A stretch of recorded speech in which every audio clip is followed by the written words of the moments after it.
कि सूट सलवार रजाऊ साड़ी शुभेला कमरिया।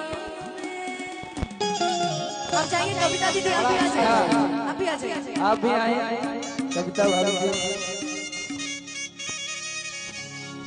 एगो अनुपमा भौजी से थोड़ा कविता भौजी चाहिए।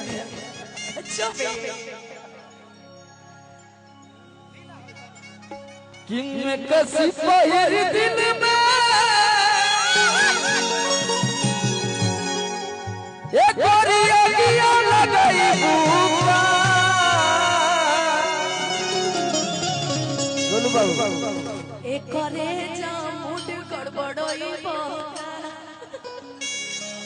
शांति बनाइबा देखा साहब से माफी हाथ जोड़ जोड़ के टाइम बढ़ावल जाता है कि मैं कैसे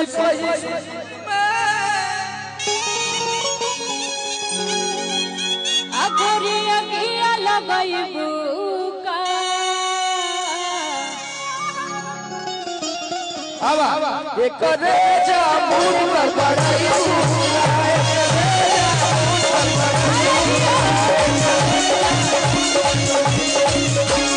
सूट सलवार रजाऊ साड़ी शुभेला कमरिया।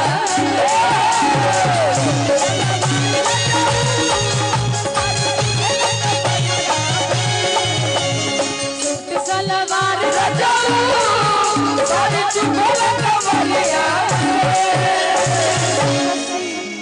दो में कसी मजा दी गरमिया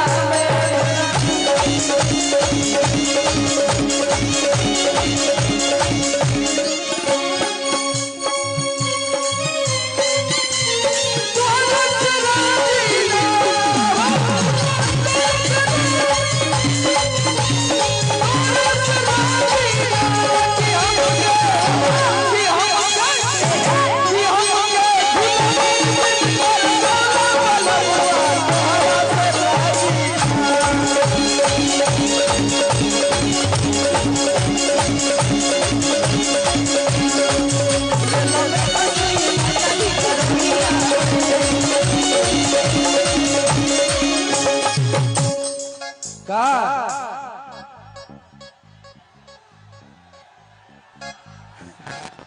अरे के तनो डोलाई रतिया चोई तुम्हें बेनवा।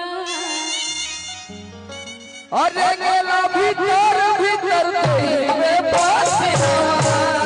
समर भैया, जब समय कम होना तो हम चाहेंगे जो भी हम लोग का फेवरेट गाना है वो दो लाइन गा ही दीजिए। वो वाला कौन वाला कि रात की सुता के चल गई लो निदिया ना अकेले आवे।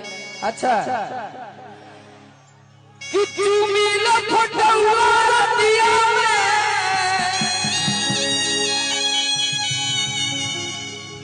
जब याद तोहर तड़पावेला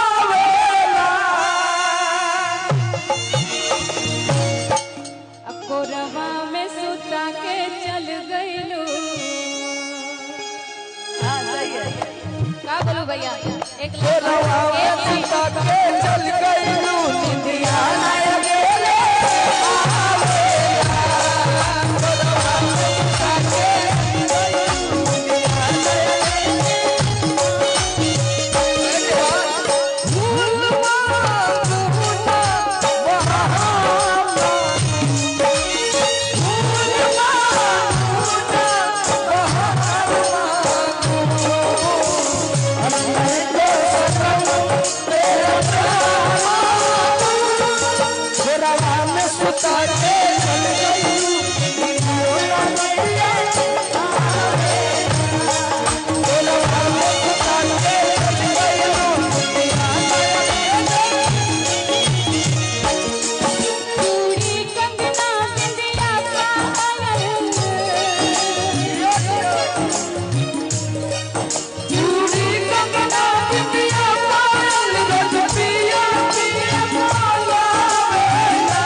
भूल जाते हैं अपना ही गीत।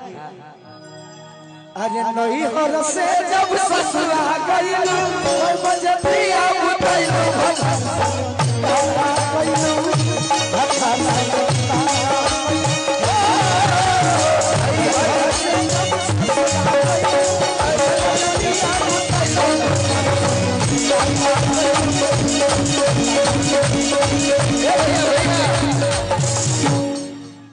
किला जो न लागे तो है, अरे किला जो न लागे तो है और पूछे में ऐसन बात हो,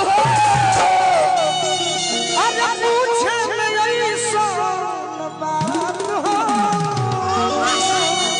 तो कैसे बलम रे तोरा कैलू, कैसे बलम